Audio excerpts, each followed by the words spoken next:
जय हिंद दोस्तों। आज हम लोग पढ़ते हैं किसान विद्रोह। अलग अलग प्रकार से किसानों ने विद्रोह किया है। जो अंग्रेजों ने अकाल के टाइम पर टैक्स कम नहीं किया तो किसानों ने विद्रोह किया।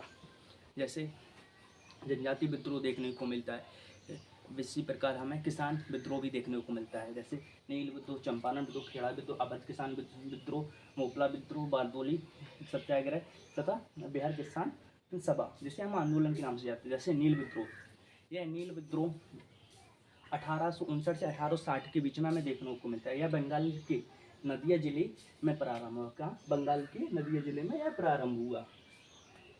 यह दिगंबर विष्णु तथा विष्णु विश्वास ने इससे प्रारंभ किया। इसकी चर्चा दिगंबर बंधु की रचना, दिगबंधु की मित्र की रचना दीन दर्पण में हमें तथा हरिश्चंद्र की मुखर्जी पुस्तक में, मुखर्जी जी की पुस्तक द हिंदू है, उसमें हमें देखने को मिलती है। कहाँ पर? मुखर्जी की तथा नील दर्पण में देखने को मिलती है।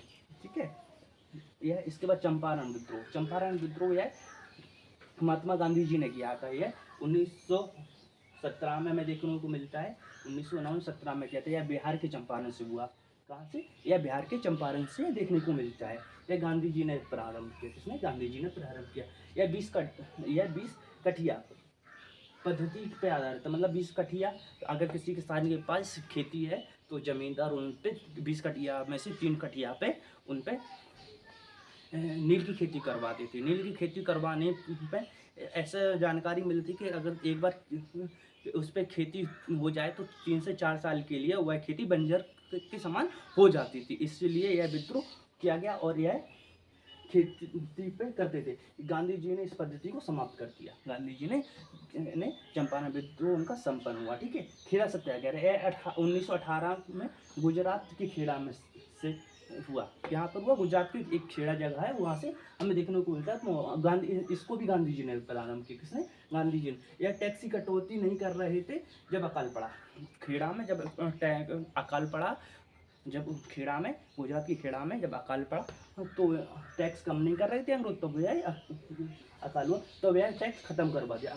गांधी जी ने खेड़ा विद्रोह, मतलब अंग्रेजों जो टैक्स कम नहीं कर रहे थे, खत्म नहीं कर रहे थे, तो खेड़ा सत्याग्रह किया तो अंग्रेजों ने पूरा ही गांधी जी के जरिए वो पूरा खत्म कर दिया। इसके बाद मिलता है अवध विद्रोह, अवध किसान सभा। यह 1920 में देखने को मिलती है। कभी देखने को मिलती है बेटा? 1920 में। यह रामचंद्र ने प्रारंभ किया। किसने? रामचंद्र ने प्रारंभ किया। यह किसानों का संगठन था। किसका संगठन था? यह किसानों का संगठन। इसके बाद हमें देखने को मिलता है मोपला आंदोलन। यह 1920 से तथा 1922 में हमें देखने को मिलता है। ठीक है। यह केरल तट के मालाबार तट पे हमें देखने को मिलता है। जैसे केरल है, केरल का जो बंदरगाह जो तट है, बंदरगाह तट, जैसे हम लोग घूमने जाते हैं, बीच भी बोलते हैं, वह मालाबार तट है, वहाँ पर हुआ। इसकी अली मुंशियर ने इसकी प्रारंभ किया। किसने? मुंशियर ने इसे प्रारंभ कर नेतृत्व किया। ठीक है। इसके बाद हमें देखने को मिलता है बारदोली सत्याग्रह। बारदोली है गुजरात के, यह गुजरात का एक जगह है बारदोली, वहाँ से प्रारंभ हुआ है। 1927 इसमें देखने को मिलता है। कभी देखने को मिलता है? 1927 में देखने को मिलता है। ठीक है। बारदोली में अकाल पड़ा। कहाँ? बारदोली गुजरात की जगह है, वहाँ पर अकाल पड़ा, जिसमें गांधी जी ने सरदार पटेल को भेजा कि सरदार पटेल जी आप जाइए, वहाँ का आप नेतृत्व कीजिए तथा जो टैक्स को अंग्रेज कम नहीं कर रहे हैं उसको आप टैक्स कम कराइए, तथा इसको टैक्स, बारदोली सत्याग्रह को अंग्रेजों ने माफ़ी मांगी और वहाँ का टैक्स कम किया। तथा जब यह सत्याग्रह संपन्न हो गया, जब अंग्रेजों ने टैक्स समाप्त कर दिया, तो वहाँ की बारदोली की महिलाओं ने गांधी जी से कहा कि आप वल्लभ भाई पटेल जी को सरदार की उपाधि दीजिए, सरदार। इसलिए वहाँ की महिलाओं ने सरदार पटेल जी को सरदार की उपाधि से नवाजा। ठीक है। जब इस वल्लभ भाई पटेल अपने आप को सरदार लिखने लगे। ठीक है। बिहार किसान सभा, यह 1929 में हमें देखने को मिलती है। यह बिहार के किसानों का संगठन था। यह सहजानंद ने, किसने?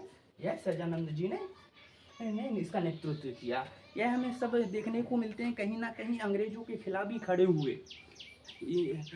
इससे यह साबित होता है कि अंग्रेजों ने हमारे ऊपर बहुत सारे अत्याचार किए, इसलिए हमें बहुत सारे विद्रोह देखने को मिलते हैं। हम अपनी कंटिन्यू क्लास में कुछ ना कुछ पढ़ते रहेंगे, कुछ नया लेके आते रहेंगे। जय हिंद दोस्तों।